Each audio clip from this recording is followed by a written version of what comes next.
AR5's a full go. A full go for camp. There's no concern. There's no holding him back.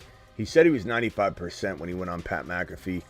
Being honest about it, telling people, hey, I'm 5% away. I'm not 100%. Not lying. I like the honesty. And he's out there throwing. He's not like out there like Deshaun Watson, like every fifth day. Oh my God, Deshaun Watson threw the football. This guy's been out there throwing. It's just a matter of he was 5-10% away from being a full go. He is a full go. AR5 is ready to launch. Get him out there. Get him on the field. Do it live. Do it live, AR5. The fives are in the house, ladies and gentlemen. Dak Prescott news that the sexual assault case against him got completely dropped and dismissed. It's finally over. I think this is maybe something that leads to more discussion around his contract. I think this is something that quietly the Cowboys have been letting kind of keep them. Think about it. The Deshaun Watson situation, nobody wants to be tied to a situation like that on a $200+ million deal. This thing's finally out of the way. I think quietly it's been a roadblock in a sense for Jerry Jones. We'll find out. I really do think Dak gets signed. I'm at 65% that Dak signs a long-term extension in Dallas. I think Jerry says one thing and does another. At the end of the day, it just makes too much sense, and it makes no sense whatsoever to go into 2025 without any sort of control over your destiny.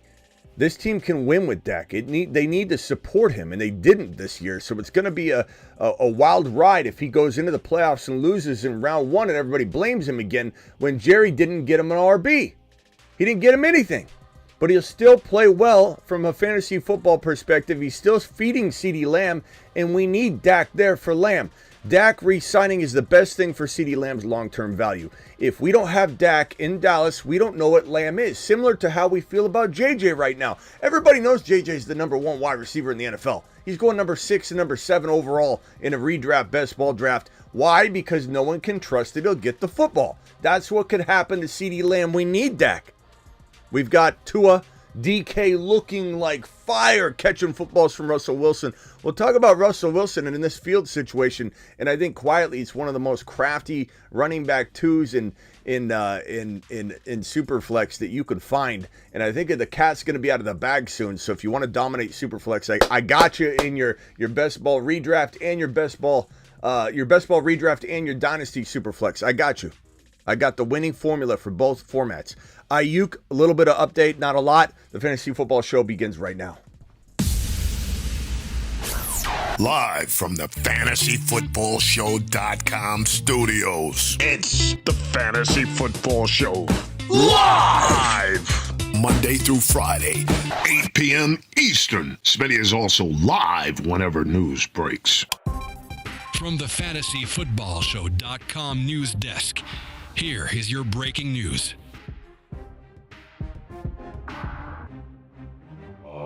There are 2 5s? KD5? AR5? There can't be. Oh no. They're gonna cross streams.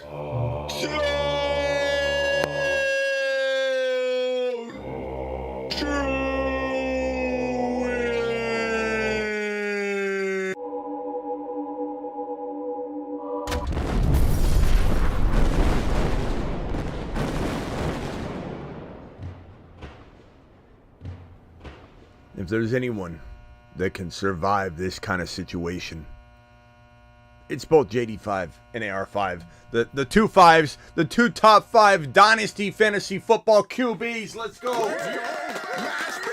AR5 is throwing it, doing it live, full go. Let me tell you something. This Saturn, Mars man, he's a Mars man. This Mars man extraordinaire is going to light the league on fire. And if anybody thinks that JD5 can't do it at the same time, they're out of their minds. Because this is a situation where AR5 and JD5 are not that far apart. Granted, he's had a whole new offseason. He's got the mentality of a second-year quarterback, but he only played like practically 3 games. JD5 and him are still both going to be learning, making mistakes, showing what they're capable of. But I think AR5, what he puts down this season will not be anywhere close to his ceiling value. This guy has the ability, he did as a rookie, to be a top 5 quarterback in fantasy football. Running is important, guys. Josh Allen's the number 1 overall quarterback. Jalen Hurts, the guy, Patrick Mahomes, he's done it in the past, even though he had a kind of a rough year last year. Patrick Mahomes, Josh Allen, Jalen Hurts, Lamar Jackson, AR5, JD5. You run the ball, you score fantasy points. It doesn't matter. Stroud's exciting. Stroud is fun. Stroud like Dak, right? Dak was in the top 5, top 4, top 3, top 2, depending on your scoring. And he isn't this running quarterback that Josh Allen is. So you can get in there. Not to say Stroud won't get in. But this is why you kind of look at AR5, you look at Lamar, you look at these quarterbacks, and you say to yourself, I got to go with the running quarterback. The amount of running production you get is absolutely insane. And all this injury concern, everybody was getting hurt last year. Joe Burrow doesn't run the ball a ton. He got injured. Let's stop acting like AR5's destined to get injured. You guys are out of your minds, you anti AR5 people. You're out of your minds. You're just against him because you bet for him and he failed you and you're mad. Or you bet against him from the beginning and you're doubling down, just like you doubled down against Achane, just like you doubled down against Kyron. You have a type, Bob. You have a type, and everybody sees it coming from a mile away. The AR5 hater is also an Achane hater. The Achane and AR5 hater is also a Kyron hater. You have a type. Your type is anti-glory, but we're here for it. AR5, JD5, Achane, Kyron to the moon. You can say what you want, do what you want. We're here to pick up the pieces from your mess and take it into a championship caliber direction. We've got so much news here. We're going to cover it as fast as we can. Get the super chats as they come in. I'll answer them in order in which they're received right away. So if you drop a super, I'll interrupt and answer it. There's some news here. First, I want to go over this. So Tua Tagovailoa, here's the news that dropped today. The Dolphins are not offering QB Tua Tagovailoa a contract that is considered market value, according to Jeff Darlington. The current offer on the table is comparable to deals that Jared Goff and Trevor Lawrence received. Well, Trevor Lawrence got a big fat payday, so I don't know if I would word it like that with him. And Goff did too, but these are not market resetting contract offers apparently, but nor should they be. Like, this is a guy that has a big a big injury cloud over his head. Tua could get hit at any moment and be done for his career. If he's getting these kind of golf offers, he should be taking them. And I don't blame the Dolphins for doing it. I don't, because like I said, in the case of Kyler, is Kyler the number 1 quarterback in the league? No. Is he the number 2 quarterback in the league? No. Is he probably top 5 or 6 or 7 in fantasy, but maybe not top 5 or 6, maybe more 7, 8, 9, 10 in NFL, but capable of getting there? He's still young. Yeah, that's kind of Kyler Murray in a nutshell. From an NFL perspective, I can't see him as a top 5 guy from an NFL perspective. Fantasy, absolutely. And there's usually not a big discrepancy with Kyler. There's a little bit of a discrepancy with certain quarterbacks like Herbert. There's obviously going to be the hugest discrepancy you could find. Herbert could win. Herbert maybe in Harbaugh's offense impresses everybody. And I've never once said that the offense will absolutely fail. We just think this is going to be a fantasy football disaster, nor do I have confidence in this offense because Herbert's not going to be utilized to his full potential. Herbert's a fantasy football top 6, top 5 to 7 quarterback in the making anywhere else but in this Harbaugh system. Kyler's not in the same boat because Kyler can be top 5 fantasy, top 7 to 8 NFL. Tua's kind of like, he's somewhere in between 7 and 10. And even though you know that he could get hurt at any moment, even though you know you're maybe putting a lot of money on the line for somebody that you can't guarantee is going to stay healthy, and he kind of feels like he gets figured out during half of a season, and he looks good in the beginning, and the Dolphins kind of do that as well. He's still better than anything you're going to be able to find unless you can get Dak, and Dak, I predict, probably gets locked up in Dallas again after this whole case gets thrown out against him, because I think it's a roadblock. So who are you going to get to replace Tua? Are you going to get the 1 overall? Are you going to get the 2 overall? And at that point, are you talking about J.J. McCarthy's and guys like that after? This is the best you could probably get. Goff, the best you could get, and it's good enough. Tua, the best you can get, and it's good enough. Not every team can have a top 5 quarterback. There are only 5 of them. So, I understand where the Dolphins are going with this. And quite honestly, he's an exciting quarterback at times. And in weeklies, fantasy football, best ball weeklies on Underdog Fantasy, promo code Smitty, will be drafting tonight as well. So click this link and sign up using code Smitty and jump into the best ball drafts tonight. 50% match on your first deposit. So if you do the $10 minimum, they'll give you $5. If you do the $500, they'll give you up to $250. 50% match all the way up to that $250. So join us tonight. I'm going to pin that link in the live chat. Make sure you just click it now and sign up so you have it out of the way. And they'll give you a free special pick in your account if you use that link and use code Smitty on top of giving you 50% on your first deposit. But like in weeklies, Tua and Hill and Achane, it's kind of an exciting, even Mostert, it's kind of an exciting and right group to get in a weeklies fantasy football contest, because the Dolphins are known to have one of those 5 touchdown Tua Tagovailoa games. Even if he got figured out for 3 straight games prior, they can just produce so much fantasy football glory.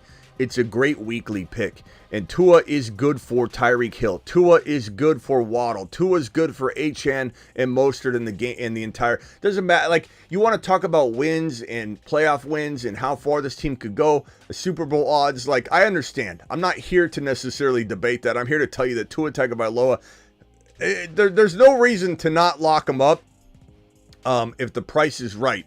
I don't think they should be giving him some sort of record-setting contract, and it sounds like they're not offering that. It sounds like he's holding out for it, and you know what? So be it.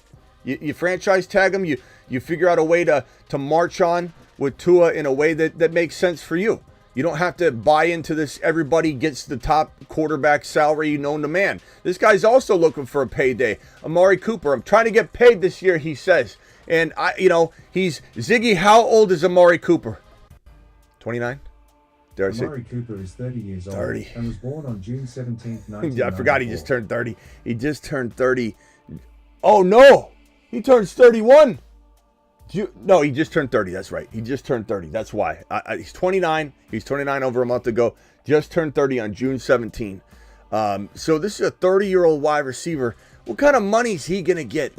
And I'm not saying it can't happen. This is the Cleveland Browns. The Cleveland Browns gave away $230 million guaranteed to Deshaun Watson in the middle still of what was a very messy situation, no pun intended. And they still gave it to him. They still gave Deshaun Watson $230 million. Ended up being a disaster, waiting on him to be able to come in and play.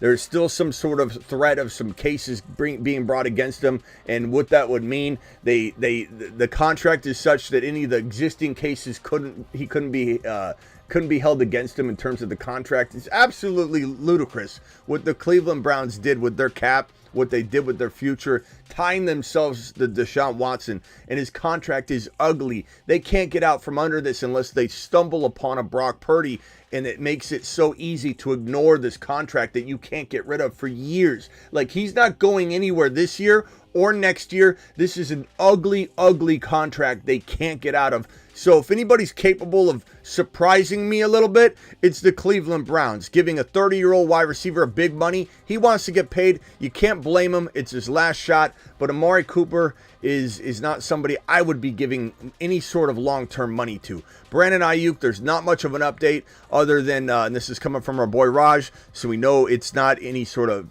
bias in one direction at least. I know he's going to be very pro-Niner, right? But you're going to see that wide receiver Brandon Aiyuk reportedly had a good meeting as the two sides remain at an impasse in the contract negotiations. Both sides said things that needed to be said, and that there's no plans for a trade at this time. I still, that doesn't mean anything. No plans for a trade at this time. All I hear is posturing. Like, you're not going to play your hand and show it out in front of everybody. You're not going to show everybody your hand. You're going to hold it back. You're going to guard it. You're not going to let people know what you're thinking. You're, of course, not going to act like you're desperate to get rid of them if you're trying to trade them away, like San Francisco, I believe, is trying to trade them away. But, they don't have to do anything. I've made this point abundantly clear. You don't hear me saying, hey, he's going to be traded, or hey, he's going to play on his 5th-year option. but the percentages of him playing on his fifth-year option are the highest of all the options. Being traded and getting a long-term deal with the Niners feels about the same percentage as one another, but the highest percentage is that he plays on his fifth-year option, and he tries to get to Washington next year somehow, but he can get franchise tagged. Will the Niners even be able to afford to franchise tag him? I say probably not, so that's going to be a very, very crazy situation once they're in a position. They got to sign Brock Purdy late. they got to, hey, we got to sign Brock Purdy. What do you think? Should we push it to like July 15 instead of our usual August 1? Just, so the value only goes up about 75%. Yeah, this team's going to watch what they do. They're going to sign Brock Purdy in freaking April.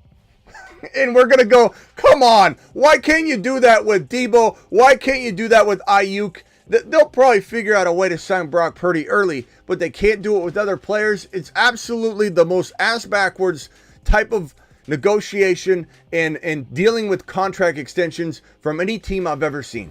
And they do it year after year after year. No real update on that. We got Austin Ekeler talking on NFL Network about he's going back to his old role. A lot of people are saying Austin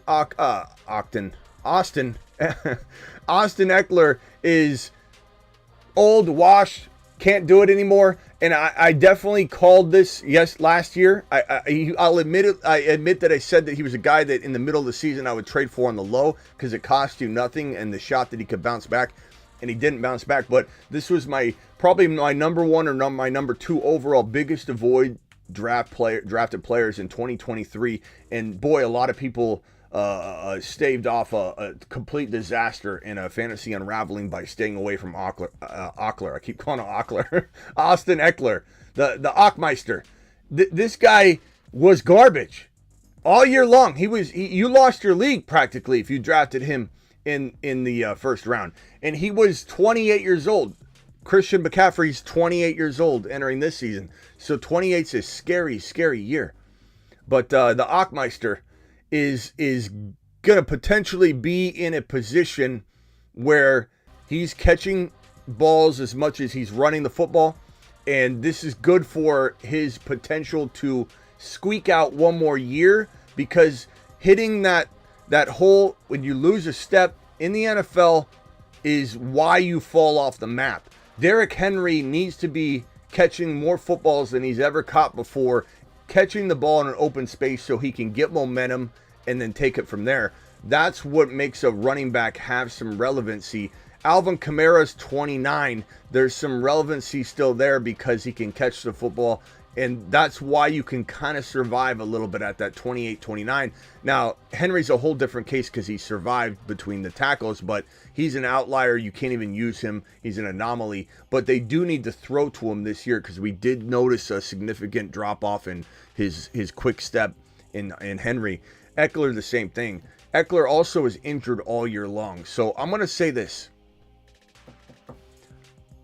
I don't love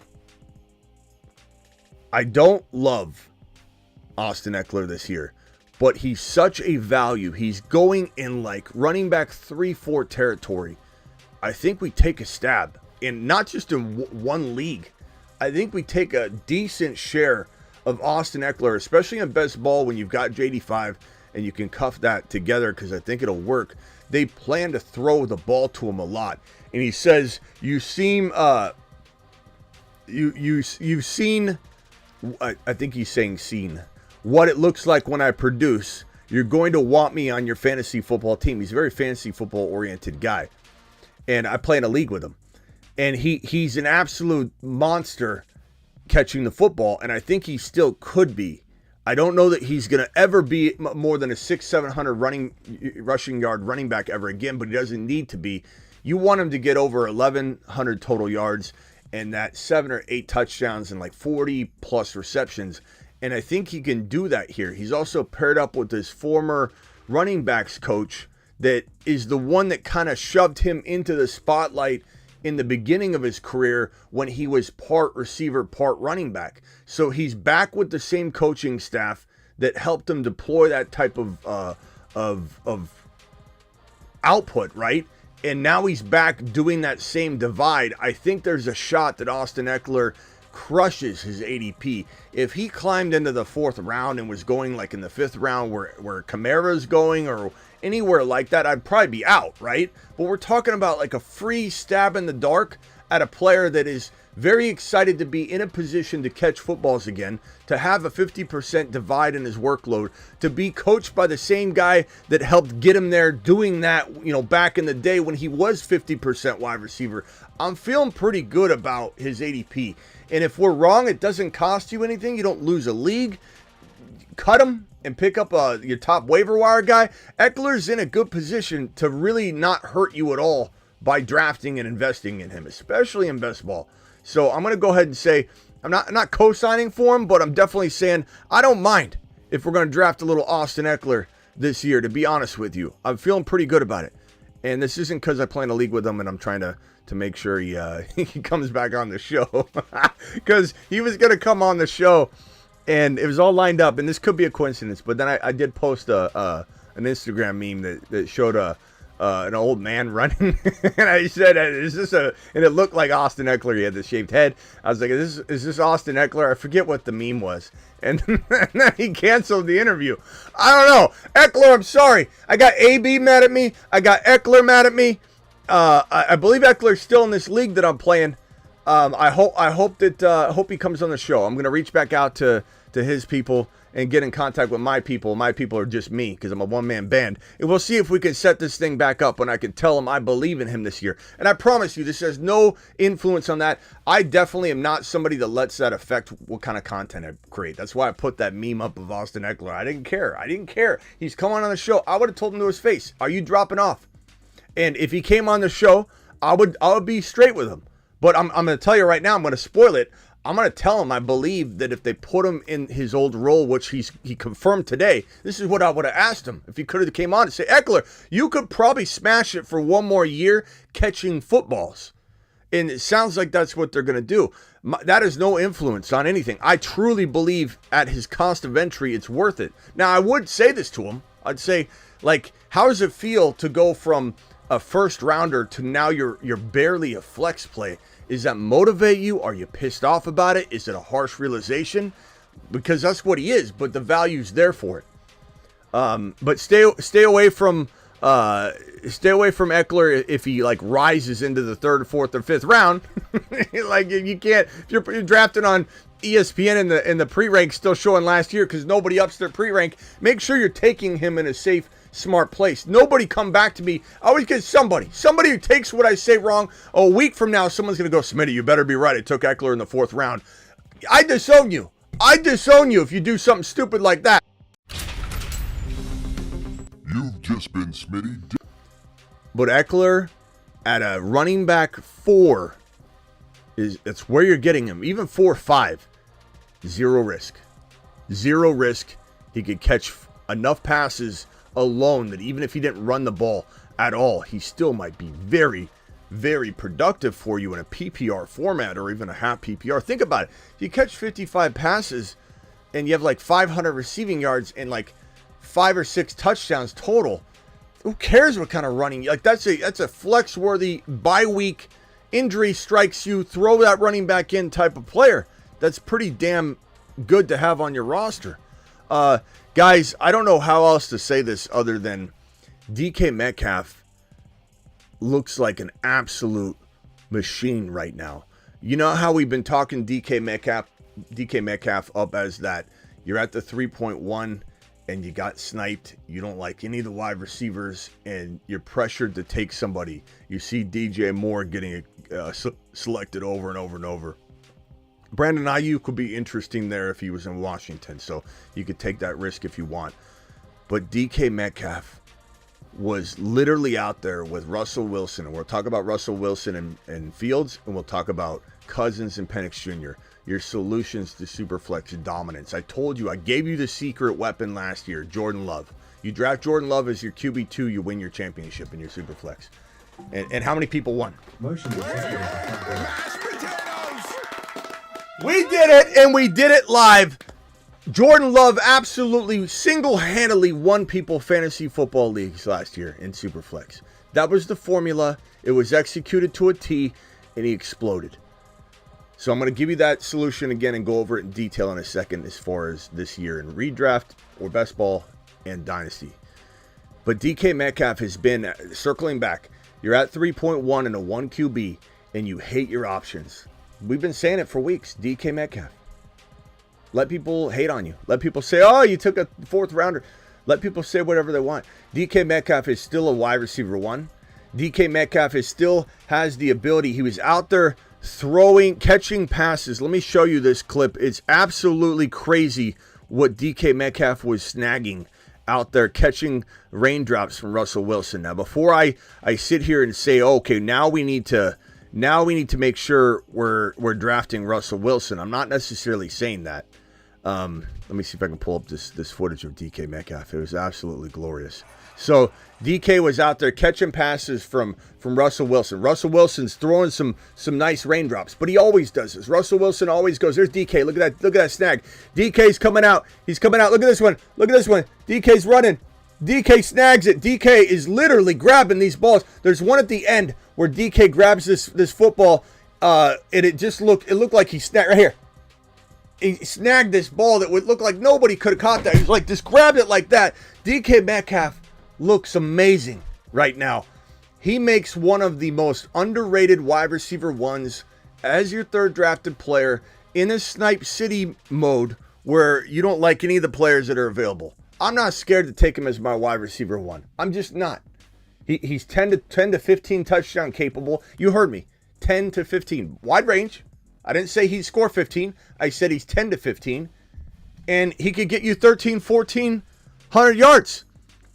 DK Metcalf is an absolute smash in 2024. His offensive coordinator, Ryan Grubb, is the same coach that just helped Penix Jr. and his offense look like an NFL offense. So Ryan Grubb, who runs tons of 3 wide receiver sets, Pete Carroll ran like 80%, give or take, 2 wide receiver sets. Ryan Grubb's the reverse. You're going to get 70 to 80% of your formations in a 3 wide receiver set, which is very beneficial to JSN. I get it. You've got Howell. You've got Geno. You're kind of wondering what the upside is there, but keep in mind, Goff and Geno, I know we like Goff. I think Goff's exciting to root for. The Lions are fun to root for, but like Geno and Goff and Howell and Geno together, at least, it's not that different. And Amon-Ra and Laporta and Gibbs survive. And Ryan Grubb is not Pete Carroll. This is not the Seattle Seahawks you're used to seeing. This is going to be an aerial attack. Seattle is going to be coming for blood. And I'm not saying that they make the playoffs. I'm not saying they're this amazing team under Geno and Howell, but they're going to be capable because the system's going to allow it. And if they're losing and they're throwing from behind, guess who's catching tons of balls over and over and over? Thomas says, did Russ say, did Smitty say Russ to DK? Yes, I did, because they're out there throwing together today. They're reunited. Thomas, take a lap.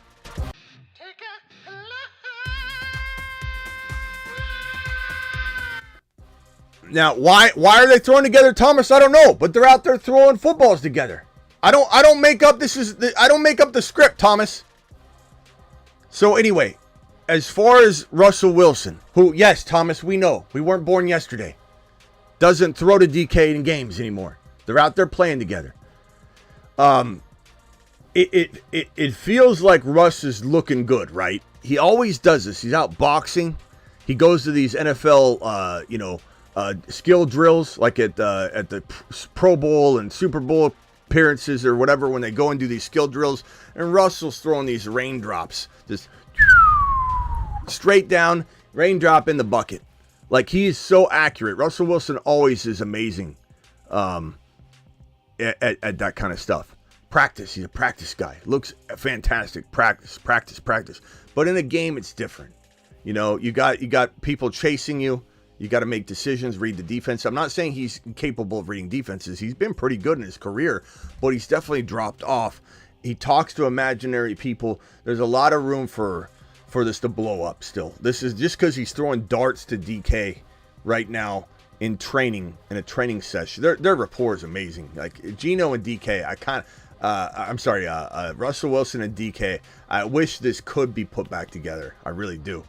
But just watching them throw together. But Russell Wilson and Fields is absolutely a glorious QB2 in Superflex. You're getting a guarantee in some way that's protected in a really weird way. If Russell Wilson balls out, you're happy. You got a smash of a pick. He's doing well. Steelers are winning. There's a small chance that the Steelers win and he plays mediocre and they keep winning. But odds are he's either going to play really well or he's going to play really bad. If he plays really well, you're happy. And you got a good cuff in Fields.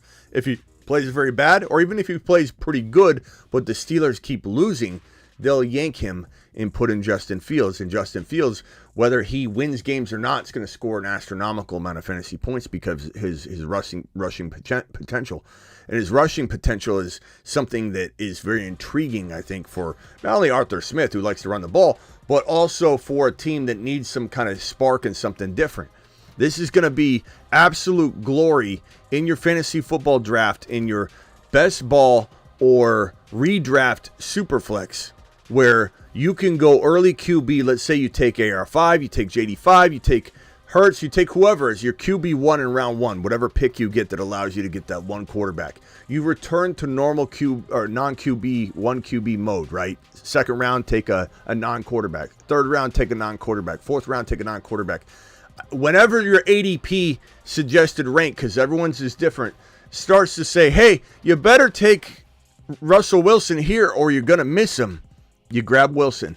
You grab Fields maybe a round or two after that, depending on the ADP suggested rank. You got to use that platform that you're on to your advantage, because some might show that Russell Wilson goes ahead in Superflex than others. But this is your key to success in 2024 fantasy football, non-Superflex redraft or best ball. Superflex redraft or best ball Superflex. In Dynasty, the same thing that I'm mapping out here, apply it to Kirk Cousins and Penix Jr. I'll have a whole video on this, but Kirk Cousins, nobody wants him in Dynasty Superflex. Nobody. Because he's got an expiration date.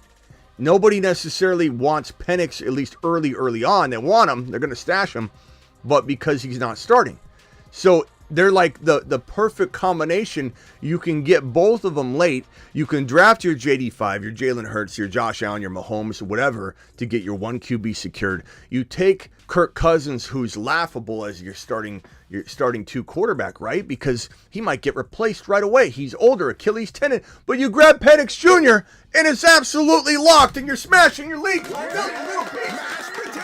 crushing him. You're crushing your league into a million little pieces. There's no better QB2 in fantasy football dynasty than Cousins and Penix Jr. It's an absolute league winner. It's an absolute smash.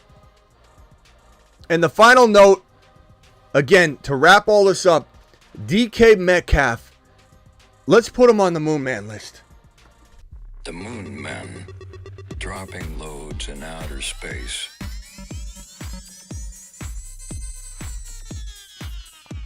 Space Monsters. Let's do it. Let's put him on the Moonman list. He deserves to be on there. I don't know where we're going to fit him in. I'll have to reorganize this and make it look nice later. DK Metcalf, congratulations. You are a Moonman extraordinaire. You deserve it. That might be, I'll be honest with you, we might have to move somebody, whether it's Ricky Pearsall as a midseason monster if we don't think a trade's going to go down, whether it's Stevenson as a revenge tour candidate, just kind of filling that role there.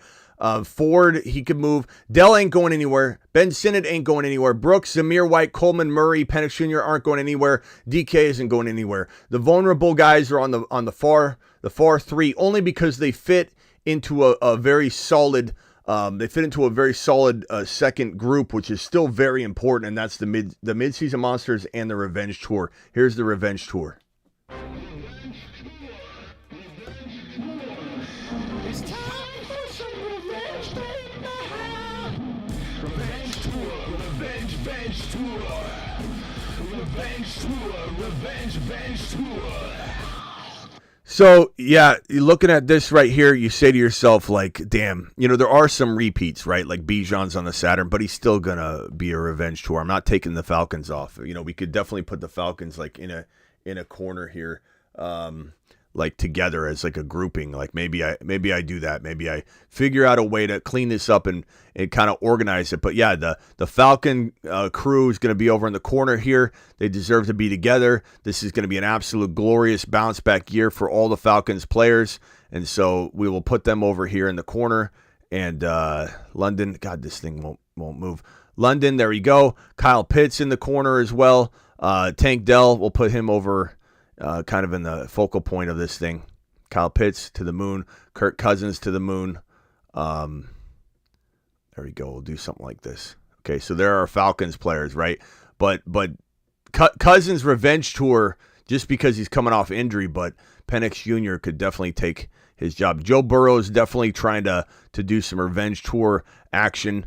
Tank Dell, AR5 on revenge tour mission, as well as Jacobs. This is a glorious-looking board, I must say myself. This is a glorious-looking revenge tour board. So my point being is, if you go to the Moonman list, The Moonman. we could definitely move Stevenson over there. We could put Pearsall on the midseason monsters if for some reason Space Monsters. an Aiyuk trade doesn't go down. Here's the midseason monster board. So, we could put Stevenson over here. I'm not saying we're going to. I'm just saying if we feel like it's too crowded. I don't want the Moonman list to be just everybody in the National Football League. We want to keep it at like 8 or 9 guys, which keeps it fun. Here it is. That's the news. Dial into the show. Phone lines are open. AR5 to Saturn. DK to the moon. Dak Prescott, I bet you he gets his deal. Aiyuk, I'm 50-50 on whether the Niners release him or the Washington Commanders accept the conversation. The Commanders reportedly walked away from the deal, but keep in mind, the same people reporting this told you days before they never seriously considered trading Aiyuk, and now all of a sudden there's a deal on the table that the Commanders walked away from. So I don't buy any of it. I don't know where it's at. Nobody knows where this thing is at. All we know is that JD5 is wanting it. Aiyuk is wanting it. They're putting this emoji up on their Instagram stories, and they're going, "We want this to happen. We want this to happen. Get it done. Get it done." These quarterbacks have been getting what they want in terms of their arsenal. And Adam Peters, who helped handpick Aiyuk in San Francisco, who's now the GM in Washington, you can bet your bottom dollar that he wants to bring him over. That's one of his guys that he was right about. And if the Niners aren't paying him, he has a psychological interest.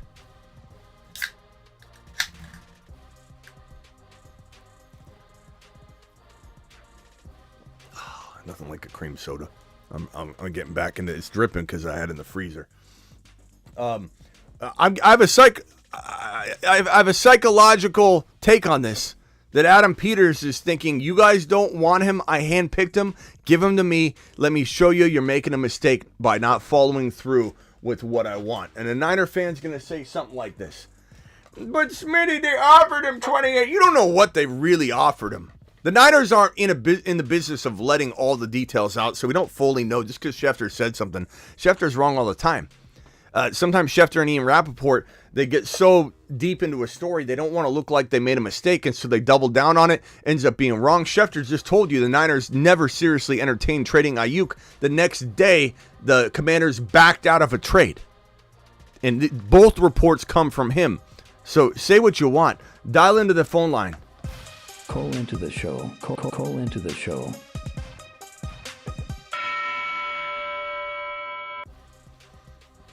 Sick Nasty got a pack of cream soda. Look, cream soda is it's an underrated drink. It doesn't get talked about enough. I like the glass bottles a little more. I think I'll do that. But man, I mean, what's the 170 calories is? I'm trying to drink like this right here. This whole thing is 160. And, this could take you a whole day if you sip on it.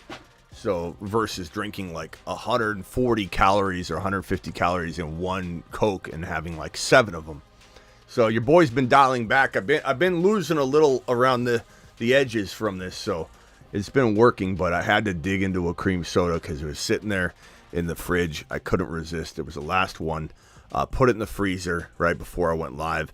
I took it out because it was almost frozen. I set it on the desk, or did my news show, which was about or news segment, which was about 34 minutes long, and then this was good to go. It was a little warm, actually. I should have cracked it open halfway through the news segment. But yeah, I mean, I don't know. We're gonna have to move somebody maybe around on the Moonman list. Also, we're staring June 26th in the face right now. We got a whole month and a handful of days to not drop another Moonman, Marsman, or Saturnman. There's got to be something to move around. Travis, you're live. Hey, yeah, I'm going. Well, in a way, I'm not glad because considering his ADP, but I'm glad people are starting to kind of recognize DK for what he is and what he can be. Because I've been saying it for a long time that he's just like waiting for the right offense to explode, And I think this might be the one. Yeah, I mean, you look at that 3.1, and Waddle is going at like 15 overall. Waddle doesn't even deserve to be the 3.1 in my opinion. He's not the number one wide receiver. DK Metcalf not only is the number one wide receiver for his team, and this isn't to say JSN couldn't pass him. I really like JSN, but he's the number one wide receiver, DK Metcalf, for his team, and he's also capable of being not just like a top 12, like the last wide receiver one in fantasy, so number 12. We're talking about he could be literally like 7 to 12. He could have a 14, 15 touchdown season at any moment. And when he's being handed Ryan Grubb, who turned Penix Jr.'s offense and Penix Jr. into an aerial attack, and he's going to run 3 wide receiver sets, which means DK Metcalf is going to see different defensive schemes than he's ever seen before. He's used to seeing schemes that are trying to shut down 2 wide receivers. So this is going to be a whole different ball game. JSN probably doing a lot of slot work, I imagine, which will be great for him.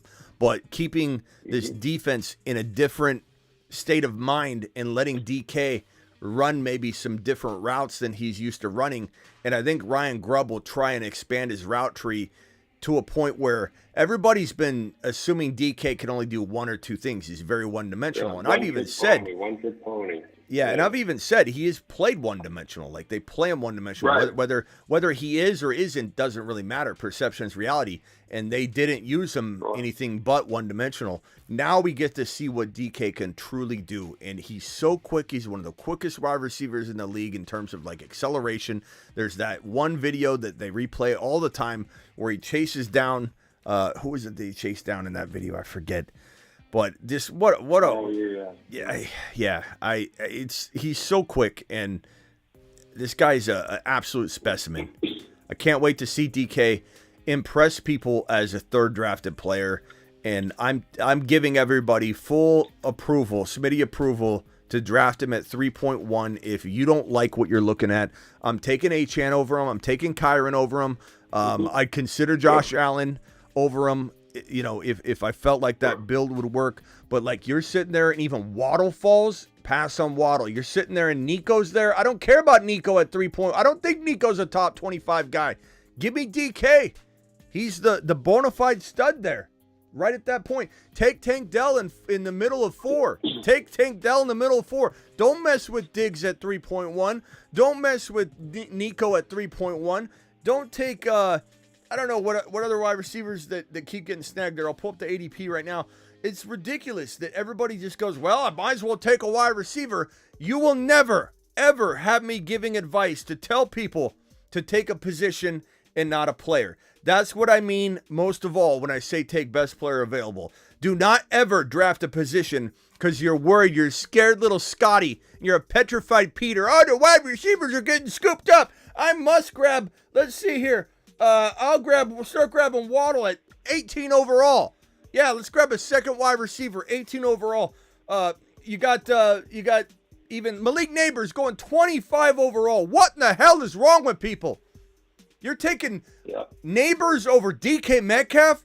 I give everybody absolute approval across the board, blanket approval. Draft DK at 3.1. If you don't like what you see, Smitty approved. You've just been Smitty approved. I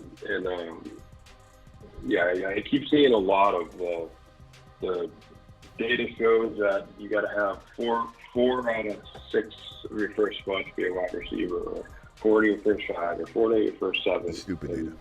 So like you, and then DK is a perfect guy if you find yourself in that situation where you happen to take, say, 2 running backs for your first 2 picks. If the right guys are there, take DK as your first wide receiver, and you can still build a great team off of that.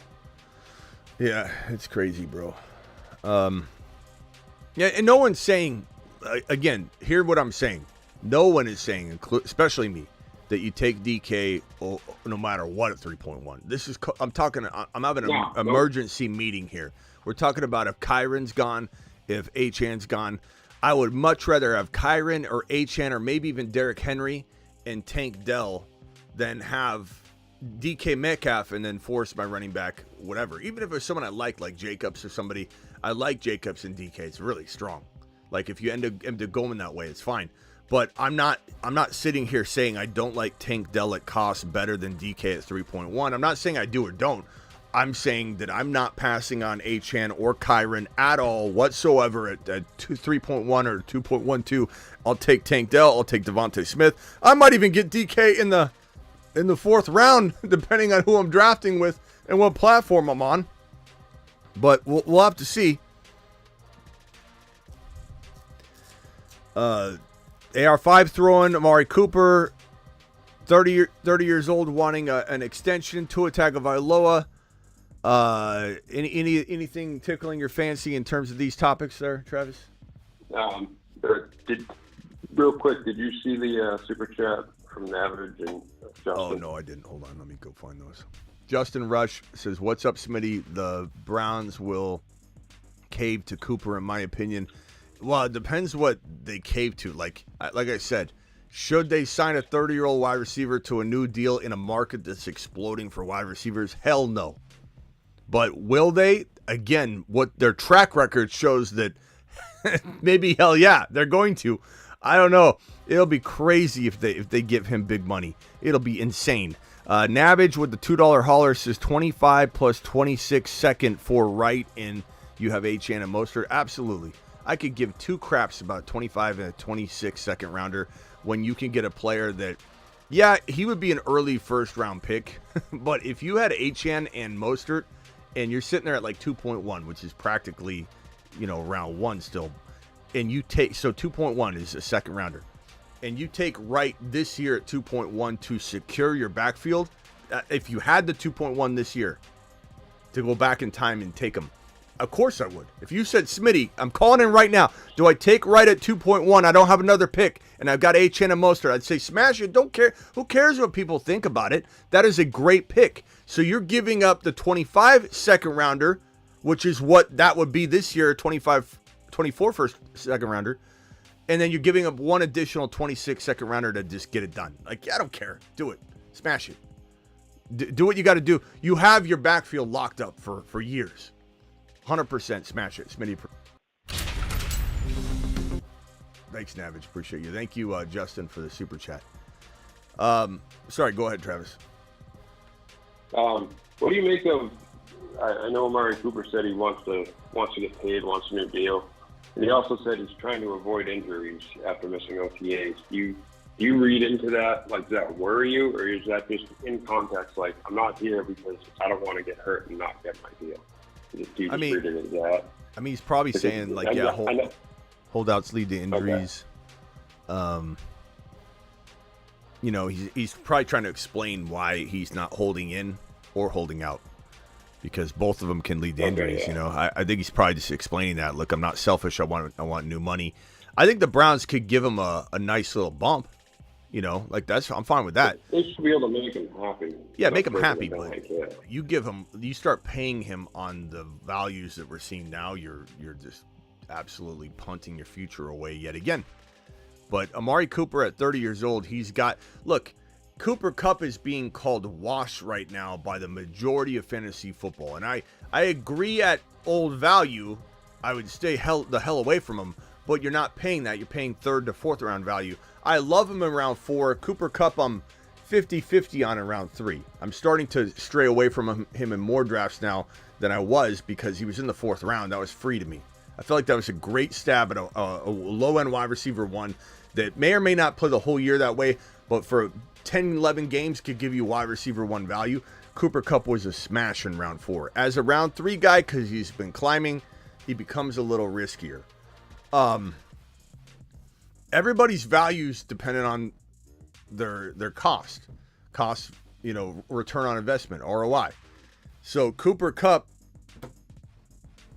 or Amari Cooper, he deserves to get paid a little bit more. And I think that the Cleveland Browns will probably be smart to make him happy, like you said. But what does that look like?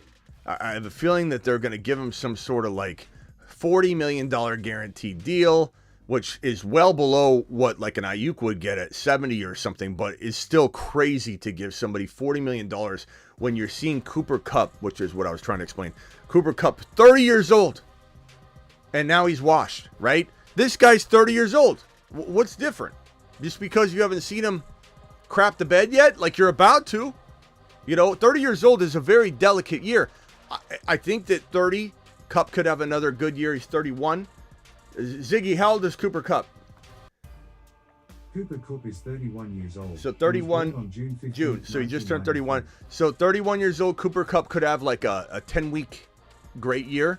31 is like the final year. You turn 32 in the season or you are 32 before the season. I don't know. You talk about lightning striking in order for you to still have elite potential. We'll see what Ziggy, how old is DeAndre Hopkins? Ziggy, how old is DeAndre Hopkins? DeAndre Hopkins is 32 years old and was born on June 6, 1992. See, do you see the difference? Like Hopkins, how do you guys feel about Hopkins right now? The answer is holy shit, I don't know. Ziggy off. Are we kind of hoping? Sorry, something went wrong. Son of a Ziggy, shut up. There's something about DeAndre Hopkins that makes us want to believe, but I think everybody in here can say that at 32 years old he feels like a ticking time bomb, and that's why Ridley is becoming more and more attractive. Right. But at the same time, like you're hoping you get something out of him. I think Ridley and Hopkins are a good cuff in best ball because I think Levis is going to just, whether he's good or not, he's going to throw the hell out of the ball. And they're going to throw downfield. The Titans were one of the most 20-plus yard passing offenses in the league, actually. I think Levis was in like the top 5 in terms of 20-plus yard throws. So, which is a really interesting stat. So that Ridley and Hopkins are going to get fed. One of them will probably have a good game. I think in best ball, I like Ridley way more than I like in non-best ball because of that reason. Because he is being inconsistent in Jacksonville. He'd have nothing, and then he'd have a ton. And I think a lot of that had to do with Jacksonville. But now he goes to another room that kind of gives the vibe that he could be getting inconsistent work again. So I love Ridley in best ball more than I do in redraft. But I still, Ridley's grown on me. Every week he's grown on me. I know you've been high on him for a while, Travis. And we were all high on him last year. He was a freaking moon man. And he did pretty good at the end of the year. Sum total, it was just a wild ride, and it was a ride that made people want to ride the roller coaster ever again because it was like this. And they're like, I don't care what it ended up doing. I just don't want Ridley again because I had an ulcer by the time the season was done. But Ridley did produce. Ridley is very, very solid in a lot of different statistical categories. Levis throws the football over 20 yards, which is what Ridley's bread and butter is, more than any other quarterback other than like maybe 2 or 3 quarterbacks, potentially how you look at the data. And so this is a good opportunity for Ridley. But back on point, Hopkins, 32 years old, he's a ticking time bomb. So Cooper Kupp, 30, you really going to give a guy $40 million guaranteed? It would be an absolute travesty. But this is what the Browns do. This is how they operate. In the same way, the Niners operate like in a very predictable like wild, what the hell you doing type of off-season way. It's very predictable. Browns just, I don't know. Let's see here. My Will Levis exposure is actually high, says Runner. I don't mind Will Levis, I guess, as much as I have a decent amount of him. Yeah, they're gonna chuck it. That's been my big thing with him and Ridley the whole year. If I can get him, at the right spot in my drafts, I don't have a ton of them, but I have a decent amount of shares because one, they want to know what they have with them, and that's why they're going in on, they went and got Ridley, they have Hopkins, so. And two, I think they're going to chuck it, like you said, because they did a little of that last year. You could see that coming, and I think it's just going to keep going this year. Especially now that Henry's gone, it's not going to be. They have two pass-catching running. They're going to be probably throwing from behind a lot. They're probably going to be throwing from a line behind a lot, which is why Levis was throwing so many 20-plus yard bombs. Right, sure. But Ridley's pretty explosive, and I like him as a wide receiver 3. If he's falling. Ridley currently, his ADP is at probably, varies a little bit, but Ridley's ADP out of all wide receivers is right at 56 overall, which is wide receiver 35. So you're talking about right there is your wide receiver 3. Which is good. Mm-hmm. Wide receiver 3 is fantastic. There's nothing wrong with that. The question is, do you like BT, Brian Thomas Jr. more, even though he's a rookie? Do you like Jaden Reed a little bit more, even though he's got some, question marks and some? Do you like Hollywood Brown, Terry McLaurin? Those are all very, very close wide receivers. So pick your poison there. But I definitely love my Ridley shares later. What else you got? Calvin sent you a super chat. Okay.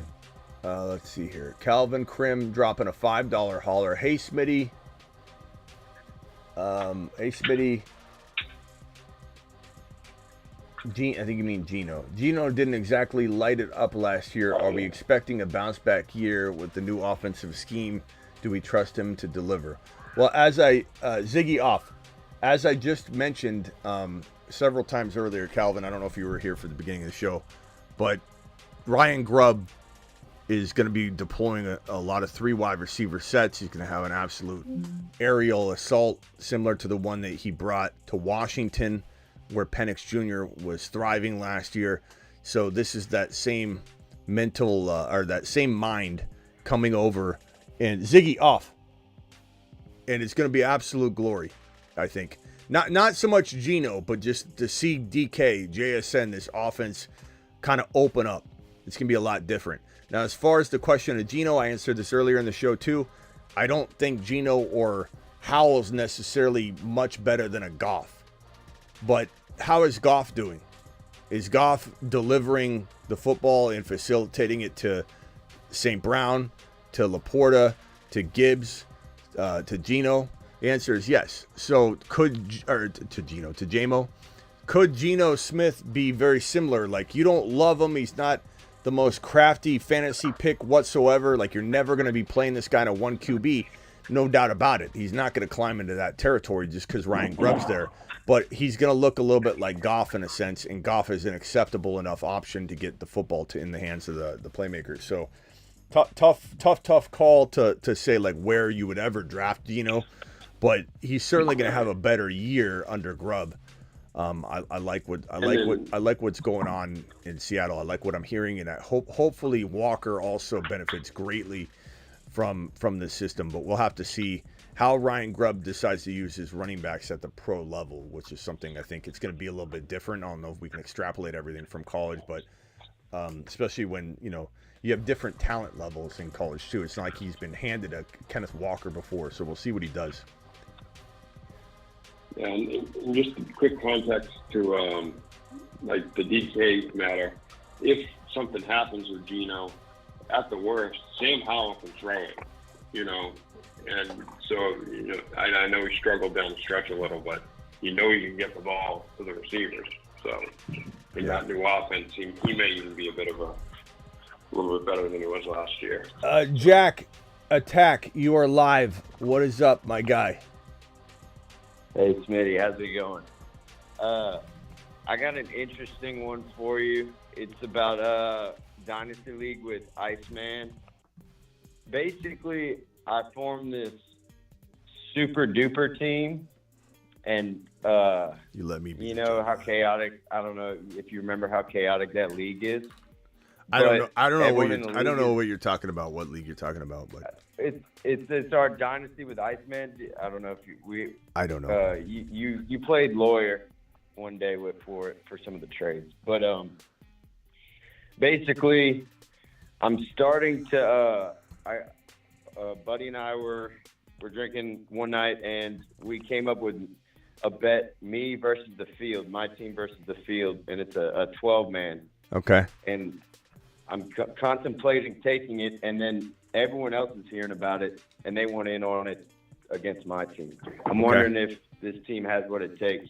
All right, tell me what it is. I think I remember you now. You guys were going back and forth, and we couldn't tell which one was telling the truth about a trade or something, and the story kept getting different every time one of you would call. I remember that. Okay, hit me with your team. Okay, Josh Allen, Christian McCaffrey, Travis Etienne, Jamar Chase, CeeDee Lamb, Travis Kelce, Tyreek Hill in my flex. Jeez. So this is a Bears defense and Dicker. This is a 12-man league, or is this a? I drafted very well, and I hit on Puka, Achane, sold high on both of them, Trey McBride, and a couple others, and I don't have any picks left, and my bench is completely depleted. But yeah, that's a 12-man. So here's what I would do if I was you. As much as I do want to tell you to bet against the field, that's still a tall order. Is this pen already out? That's still a tall order, bro. So what I would venture to say is you just bet everybody individually. Like, the odds are you're going to beat a majority, if not every single person. But if you start saying your team against the field, that becomes a whole different, like, you shouldn't have gone that way. You should have been like, I'll bet you $50 I beat your team. And if nobody's willing to do that, I get that. But the field is I would probably say your team does beat the field, but you could get hit with injuries or something like that, and all of a sudden you owe $1,000 when you're betting $100. You know what I mean? Like, I don't know that I'd ever tell somebody to take the odds of that with every single person in the league. Like, you against the field is still crazy things have happened, bro. I've seen teams this good absolutely get massive injuries, and then all of a sudden you owe $1,000, to everybody. Okay. What is the chat thinking? 1 and 2. I don't know if you want to go to the chat because they're just going to see how good it is. I'm telling you from experience, bro. If you're going to bet this team against the field, you're talking about saying that I'm going to beat everybody, and someone goes, give me $100 on that. Hey, give me $100 on that. Huh? Yeah, I have a $200 bet on the table that I already took, but everyone else wants action on it too. Well, give action on it, like bet them or whatever. But I think you start doing $200 bets times 12. And then this team, CMC, 28, something happens. Josh Allen gets injured. CeeDee Lamb, something happens. And then all of a sudden, you owe $2,000 to everybody in your league because you tried to beat 11 teams. Which you'll probably... your bench is bad. What's that? You said your bench is depleted, right? So you got to ride this whole thing out. I always work the bench. I know that sounds cliche, but I always end up, like last year before week 1, I studied Puka. I love Puka, got Puka, so things like that. But I get a bye. All I have to do is win 2 games, and doesn't matter. I get it if I get 1 injury. I know. That's what I'm saying, bro. If you were to tell me total points, I'd maybe have a different conversation with you. You're talking about fantasy football playoffs where the best team could get knocked out by the worst team in the playoffs just because of a bad game. CMC and Alvin Kamara cost me $30,000 last year on Underdog Fantasy. I got $1,500 instead of $30,000. Actually, I would have got more than that because I probably would have won the whole thing and not just been in the top 10. But CMC and Kamara sat out the second half in week 17, and I was sitting at 30K. So, like, you can't... CMC and Kamara, like, that was as good as it would have got in week 17, really. Those are two amazing running backs to have, and I just had to have them ball out a little bit. Like, you just can't... I don't think you're wanting to hear me on this. I can tell you're pushing back on it. You want to know what the chat thinks. Read what the chat thinks. But I'm telling you what I think. I think you're playing with fire if you're trying to bet against the field. I guess what I'm saying is, are my odds better than 50%? I don't care if something freak happens. Are my odds better than 50%? I don't know the other teams. If I get a bye, the way that this team's constructed, I don't know if there are 3 teams in there that have the same type of teams you have because everybody in here is a grandma. No, because I have everyone's players. There's one team that has a young team with Drake London, Wilson, Garrett. It's like a Stroud. They got some potential, but I'm not too worried. Bro, can't you just talk a bunch of crap and get 2 or 3 of these guys to bet you $100 or $200 their team versus your team? Because if you do that, you have like $600 that you can win instead of trying to go after this like big astronomical amount. I mean, what you're doing is you're betting on like you're betting on a good bet, but bro, crap happens. And it's not like you're telling me total points. If you were doing total points, it'd be different because I think this team, no matter what, probably does outscore any other team in your league in total points. But in a playoff system, anything can happen. You're not actually like 95% likely to win in a playoff structure. You probably have like an 80 to 90% chance to win, but this grouping of players may not come to play, one of those weeks and you're out $2,000. So you have my answer. My answer is don't do that. My answer is try and get as many people to do $100 or $200 bets with you straight up and rake in as much as you can, plus win the league. They can't. Well, I know they won't do that. They won't do that, unfortunately. Okay, but I could sweet talk them, but I appreciate your advice. Yeah, I think your team is amazing. I think the odds of you winning are probably great in total. Take them in a total point race. Say my team will outscore your team weeks 1 through 17 total points all against the field. That I could almost. I'm not saying I'd recommend you do it, but that I'd be way more comfortable with than you doing a playoff format where you don't even know what's going to happen in week 17 where these guys could sit. All right. Hey, appreciate you, bro. Enough time on this one. Appreciate it. Thanks, man. Yeah. I swear, Jack and Iceman, they in many ways waste some of our time. Like, God. And not to mention, he's trying to like argue with me about it, like wanting me to answer a certain way. You could hear it in his voice. I was trying to tell him, you're talking about a playoff format against the field. Like, I just don't know that's, you don't bet someone $200 you're going to win the championship and then bet the entire league $200 you're going to win the championship. That's just madness. Yeah, there's too many things that can happen over the course of the season to derail a team. Like last year, your Marsman team was an awesome roster. Yeah, my Marsman team couldn't buy a win. Right. So it is what it is. It's tough. All right, don't be afraid to call in again, bro. I didn't mean to say. Well, who was that again? Not Iceman. Jack Attack. Jack Attack. You can call in again. I don't want you to feel like discouraged to call in, but like I'm always trying to solve their league problems. Justin Rush with a $5 says, I think it was a great team, but there's a bad stat about running backs after 325 touches. Yeah, it's there's the main one was like 379, but there's other numbers too that people have accumulated. But like you just can't do that. Enough on that. It wasted enough time on that when I gave him my answer and he's arguing with me about it. Anything else, Travis? Just quick. I don't want Ivan to be too confused.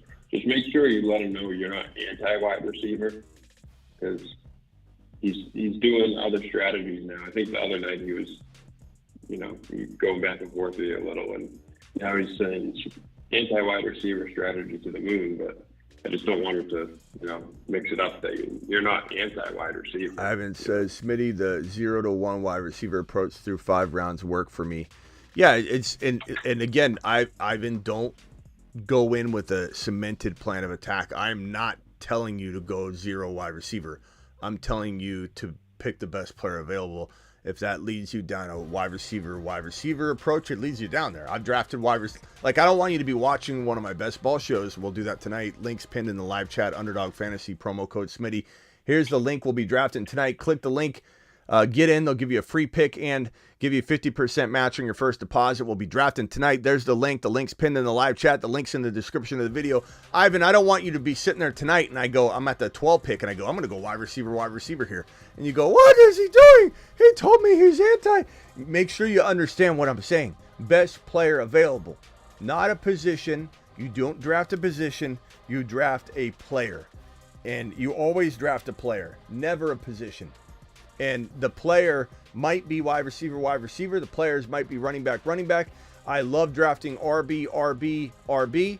And other people say that that's crazy in an underdog fantasy draft. It's not. The person that won Best Ball Mania in 2 years ago went running back. So you can absolutely go running back. You can also smash the hell out of the 12 pick with the wide receiver approach. Or you could go running back from that approach as well. There are certain draft slots that are kind of like, preloaded with good approaches that you typically will see 8 times out of 10. And that's why I say if I get the Kyron, Achane, and Bijan, when I see that, or if I could get Gibbs, Kyron, Achane, I smash that approach a lot more than I probably should.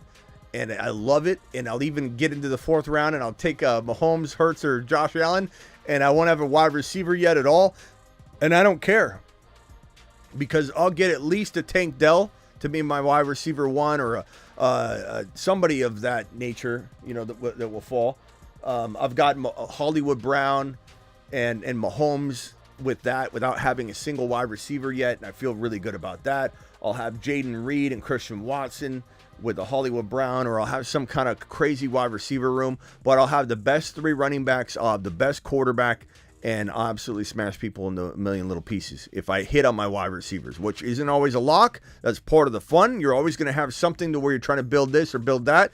Why not try an approach where if you're good at late wide receiver drafting, you make sure you're buttoned up at every other position better than anybody else, and all you have to do, your entire mission all season long, is to try your best to get the Puka Nacua off waivers or draft that Puka Nacua. And I'm not saying you're going to get Puka Nacua. I'm saying your best version of trying to get him. And if you get, let's say, a wide receiver like Leggett and Corley and Jaden Reed and Hollywood Brown and Rome Odunze and Worthy, and somehow one of those guys becomes that guy. BT could be that guy. You accumulate all these guys, especially rookies in this approach, and you land it, it's game over. If you don't land it, yeah, you might fail. That's the fun in that approach. The approach is you have one job to do: get that wide receiver. If you get the wide receiver, it's game over for everybody. So make sure you're not forcing anything ever. It's always best player available. But I'm glad you're enjoying the non-wide receiver approach. I can't stand that content where people shovel it down people's throat. You have to draft 4 wide receivers. The data says it, Smitty. The data says if you draft 4 wide receivers in the top 6 according to last year, you got a better chance on underdog. You can take that and roll it up real nice and tight, and you know where to put it. I could care less. I use it. I enjoy the data. I consume the data just like everybody else. I'm just not, as we say, a slave to it. And I'm more of I'll draft against traffic. I'll go against the grain, and I'll scoop up all the value that's sitting there at RB that shouldn't be there. And again, my one job is to land the wide receivers. And if I do, it's not even close. Alan says 10 likes. Alan, why will we have 10 likes? Refresh your app. I appreciate you coming in strong though. Yeah. Like that is a nice. Don't have enough likes. That is a nice gesture. We got 81 likes. We do need more than that. We have, I don't know how many. Let's see, YouTube. We got 134 in the building. But appreciate you, Adam. Underhanded compliment. Refresh your app. Smitty, bully tight end is the build this year. It's not the build this year, runner. It's the build this year if it works for that draft. It's not something you cement in either. Nothing needs to be cemented in. Nothing should be cemented in. It is a great approach, as is bully quarterback, especially if you can bully quarterback with like an AR5 and a JD5, or a JD5 and a Cousins and Penix Jr. You can do all kinds of crazy bully QB approaches that don't necessarily require two of the top four guys. You could also do an amazing bully tight end approach with a cheaper tight end that's still considered kind of a bully with one of the bigger tight ends like McBride and a medium-sized tight end that you could throw together. But it's not the approach. There is no approach. There's no one approach. You saying this makes me think you're forcing bully tight end. And I don't mind it. It can smash. Just make sure you're not forcing it, bro. You have to pick best player available. You have to. There is no guaranteed approach you can deploy over and over and over. You will fail that way. I need a refresh too. Mine says 17. Negative 17 likes. Negative. Justin. No, it doesn't. Superfish left you a super chat, and I think you got a member milestone All right. too. All right, I'll be back later. I'm not necessarily leaving yet, but Travis, you got anything else? No, just good to see the good news on AR5 for now. Yeah, it's looking good. And DK smashing. DK looks so good. He was catching everything. For sure. He was catching everything out. Like I said, I've been so high on him. I'm glad to see people coming around, because I think people were going to miss out if they didn't. So he is catching everything. He looks like a machine out there. All right, Travis, I'll see you tonight. I'll also see you on the Discord, the Patreon. Here's the Patreon link. Eventually, I'm going to stop saying it. All right, later. Patreon link is right here for anybody that wants to jump on that. Travis is constantly over there. Blackbeard's over there. I'm constantly over there. So here it is. Join the Patreon. Boom. Smash it. Do it live. Get on over to the Patreon. It's where everybody is. This entire live chat group you're seeing right here. After the live stream, before the live stream, 365, we have 10 live chat topics here. Like best ball live chat, general chat, and people are just living in there all day long. And you want trade advice, go in there and ask a trade question. People will help you immediately, including myself. And then there's lockdown content. I just dropped a ADP piece of content that's locked down. It's $10 a month. It keeps the trolls out. It's like a cup of coffee, and just go do it. And the first 200 people get into the 242-man league. So make sure you do that. We'll be drafting that live on the channel in August on a Saturday, maybe even a Saturday and Sunday. It's going to take a long time to smash it. Let's see here. Rock out. Appreciate you. Do be order taker, not the position, the player. Do be order taker, not the position, the player. Thank you, Rock out. Appreciate you. Rock out to the moon. Superfish says, for your marker fund, getting ready for the whiteboard workouts. Thank you very much, Superfish. We are... God, did I just mix them up? I think this is the dead one. Is that the dead one, or is that the new one? I don't know. I hope I don't throw away I think this is the new one. I'll put that one right there. Thank you, Superfish. Appreciate you. Marker board. Yeah, we need to do the marker board. HN. Decker with the $5 hauler. 3 keys to winning your league. Subscribe to the YouTube updates. Get the website. Get over to the Patreon. Thank you, Deckard. And Deckard's talking about this bad boy, the fantasyfootballshow.com draft. Is the code you want to use. Code draft will get you 10% off. This is the trade calculators, the rankings, the bold predictions. Your boy came into the fantasy industry in about 2002, and the main reason I got in to begin with was I got lucky and got a spot on radio to do a weekly fantasy show, which was the longest running fantasy football show in the world. It went 23 straight years. The pandemic took it out, like it did many things. And at that same time, I created content, a content site. You're looking at that right there. So for 25 plus years, whatever, how many years it's been, 25 plus years, I've really done this content right here. 23, 25, I forget how many years. So it's been 23, 24, 25 years, something like that. I've been creating content, and I got into the space because there was no trade calculator. There's no tools. It was all just like you download like an app and plug all your players in and your scoring, and eventually you could get it to create some sort of spit out answer on something here or there. But there was no like instant based trade calculator in the fantasy football industry. So I created my content. Matthew Berry's content. He was like the talented Mr. Roto, I think, before ESPN bought him out. There was like 7 of us. There were 7 of us creating content. It was crazy. It was a crazy time. Fantasy football was just getting going. It was a redheaded stepchild of the sports world. I remember there was so much negativity around it. It was treated like, gambling kind of is in today's world in a way, even though that's becoming widely accepted. But remember when sports betting just kind of broke out into the space, and how it was like a redheaded stepchild of the industry? That's how fantasy football was when I started. But this site's been there from the beginning. Video courses, trade calculator, bold prediction, articles, everything you could think of over on the fantasyfootballshow.com. And then the Patreon is a whole different monster. I dropped that Patreon link right here. Join the Patreon. Join Patreon. Boom. Hit that link. Do it live. I am out of here. Zastro, appreciate your 11-month membership celebratory message. Wicks will be wide receiver 2 in Green Bay behind Reed by 2025. He could be if Christian Watson can't stay healthy. There's no doubt about that potential. And Wicks is a good player. I like him, but he definitely is the number 3 right now. But there's a lot of upside there, and there's a pathway for him. If Watson can't stay healthy, then, it's definitely in the cards for him to rise up. I like Wicks. Just make sure you're drafting him in the right spot. He deserves to be drafted as the number 3 wide receiver in Green Bay. If you're getting him there, I'm okay with it. But I don't know that I'm taking him any higher than that value, because there's no guarantee at all. Mighty, Morphin, Smitty, Ranger, appreciate you. Justin, Alan, appreciate you. Isaac joined the Patreon. Thank you, Isaac. Appreciate you. And let me see if there's anybody else joining the Patreon. I can read it off as they come in. Chris just joined the Patreon. Appreciate you, Chris. JB just joined the Patreon right now.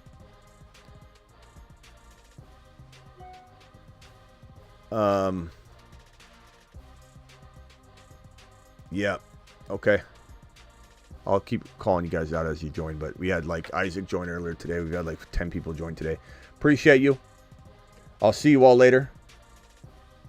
Thanks for being here. AR5 to the moon. JD5 to the moon. Trey McBride to the moon. Once upon a time, Trey McBride saw 2 quarterbacks cross streams. There are 2 5s? They're gonna cross streams.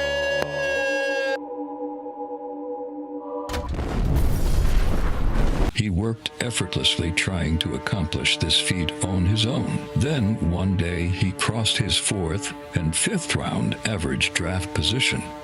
And then, this occurred.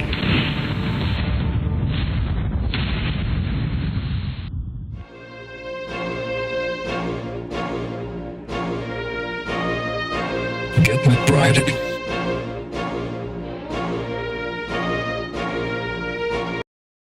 But the continuum of the gigawatt component structure of Jahmyr Gibbs' workload divide has a megawatt offload that if you compartmentalize the component conjunction timekeeper and you flux capacitor out the continuum component megabolt, things just end up happening. And that's why Jahmyr Gibbs is a top 5 to 10 running back instead of top 6 to 10. This man, Jahmyr Gibbs, he looks better than Kamara looked coming out of college, more prepared to become Kamara. Smitty, did you just say Gibbs was more prepared to become Kamara than Alvin Kamara was prepared to become Kamara?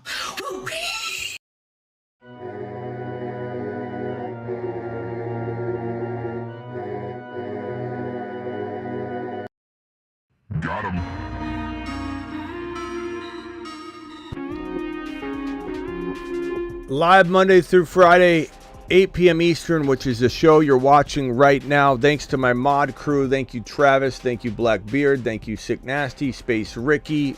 We don't know where Vampy is. We're looking for him. Terry, if you're out there, appreciate you. Thank you, Thomas, for being here. Alan M, Superfish, Hazelnut, the usual suspects. Justin, appreciate you. Bill the Tickler in the building. What's up, Bill?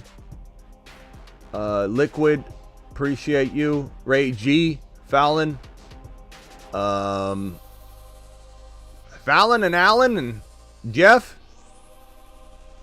P, H-Town, Andy S, Carrie, Deckard, and my super chatters, Justin Rush, Navage, Calvin Krim, Superfish, Justin Rush, Deckard, Rock Out, appreciate you all. See you all tonight. Underdog Fantasy promo code Smitty. Link is pinned in the live chat. Link is in the description of every video. Please, please, please sign up using this code. The link will insert the code for you. The code is Smitty. If you did download the app yourself and it says, how'd you hear about us? You put in code Smitty, but the link does it for you. If you want to be lazy, I recommend the link. Click the link. I just dropped it. You can get into the drafts tonight. We'll be drafting on Underdog. Let's go.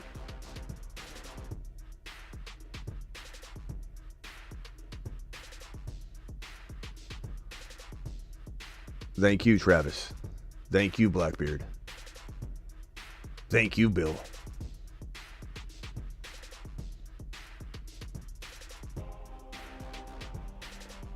People are getting burrowed left and right, and people are going to remember it. Get burrowed. The stack above all stacks. It's time to drop the pancake emojis in the live chat. This left stack looks amazing. Not that I don't love Joe Burrow. We all love Joe Burrow, but look at the stack on the left. Deuces.